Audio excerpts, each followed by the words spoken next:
Hello guys, कैसे हैं आप लोग। जो ये लड़कियों के साथ 12 साल की लड़की है, उसके साथ हो रखा है और कई लड़कियों के साथ ये हो रखा है, दुष्कर्म जो कर रखा है गंदे लोगों ने। तो यही वायरल होता है कि उस लड़के के साथ ये हो रखा है और उसके साथ इतने साल के बुड्ढे ने ये किए हैं, उस लड़के के साथ ऐसे दरिंदरों ने ये किए है।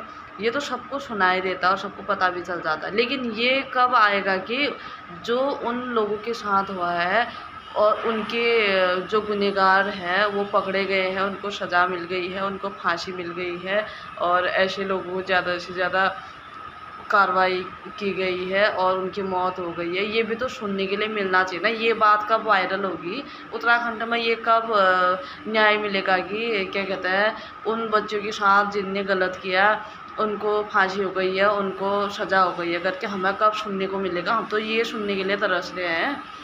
ये तो हमने सुन लिया है, उनके साथ इतना गलत हो रखा है, उससे तो हमें हमें खुद इतना दर्द हो रहा है, इतना दर्द महसूस कर रहे हैं हम कि खुद रोना तक आ रहा है कि एक छोटे बच्चों के साथ, और बड़े भी हैं तो क्या है, कोई लड़कियां हैं और उनके साथ भी ये गलत हो रहा है। किसी की डेथ हो जा रही है, किसी के साथ ऐसा करके कोई बच भी जा रहा है तो उन बेचारों का जिया हुआ कोई धर्म नहीं है। मतलब क्या फ़ायदा ऐसी ज़िंदगी का जो उन लोगों ने बर्बाद करके ख़त्म कर दी है उन नाबालिगों की ज़िंदगी।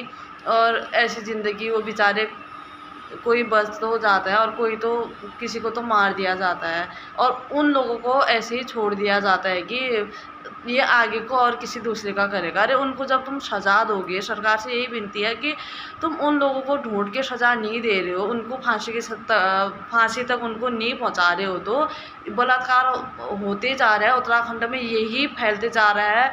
और पूरे उत्तराखंड में, मतलब हमारा भारत महान, हमारा उत्तराखंड स्वच्छ, कहाँ स्वच्छ है, कहाँ महान है। इतने कांड हो गए हैं उत्तराखंड के अंदर, मुझे तो नहीं लगता उत्तराखंड कोई महान देश है। ठीक है, और सरकार से यही विनती है कि अगर उत्तराखंड को स्वच्छ भारत रखना है, इंडिया को तुम्हें, तो ये ऐसे दरिंदों को तुरंत फांसी दो। जो ऐसे दुष्कर्म कर रहा है उनको तुरंत फांसी दो, ताकि अगला इंसान ऐसे दुष्कर्म करने से पहले सोचे कि अरे उसने तो ऐसा किया था, उसको तुरंत फांसी हो गई करके दूसरा इंसान डरे। ऐसे तो कोई उसके साथ हुआ, उस बेचारी की डेथ हुई, वो बात बंद हो गई। दूसरे के साथ हुआ, वो उसकी डेथ हुई, बात बंद हो गई। तीसरे के साथ हुआ, जनता ने आवाज़ उठाई, फर्स्ट में उठाए, दोबारा उठाई, तिबारा उठाई, 3 बार 4 बार जनता आवाज़ उठाते जा रही है, लेकिन जनता की आवाज़ कहाँ तक पहुँच पा रही है, नहीं पहुँच पा रही है। मुझे तो नहीं लगता है कि जनता की आवाज़ कहीं तक